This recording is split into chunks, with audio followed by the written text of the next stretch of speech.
Chapitre 14, chapitre 13. Je me tins sur les sables de la mer, puis je vis monter de la mer une bête qui avait 10 cornes et 7 têtes, et sur ses cornes 10 diadèmes, et sur ses têtes des noms de blasphème. Qu'est-ce que le blasphème? C'est se moquer, ridiculiser, parler d'eux. Maintenant, regardez bien, elle avait 7 têtes, 10 cornes, et regardez bien, elle est montée de la mer. Or, Apocalypse 17, pour vous qui notez, 17-15, dit que les eaux représentent la masse et les foules de gens.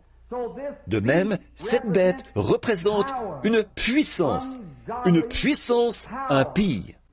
Une bête de proie monta du milieu des gens, et elle se tint sur les sables de la mer. Et je vis la bête que je vis était semblable à un léopard. Ses pieds étaient ceux d'un ours, sa gueule, une gueule de lion. Le dragon lui donna sa puissance et son trône et une grande autorité.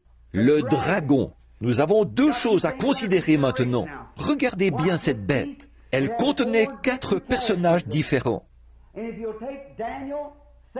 Et si vous prenez Daniel 7, vous qui notez, Daniel 7, Daniel a eu la même vision.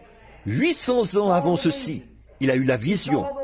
Il a vu ces animaux distincts l'un de l'autre au commencement du règne des nations.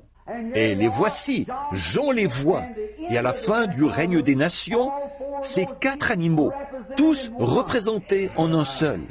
Ces mêmes vieux démons, ces démons qui ont possédé chaque royaume des Romains, tout le long, et des Grecs, et ainsi de suite, tout le long de la dispensation des nations, sont arrivés là, et se sont tous rejoints en une seule bête. Nous allons la trouver, tout de suite, voir qui c'est.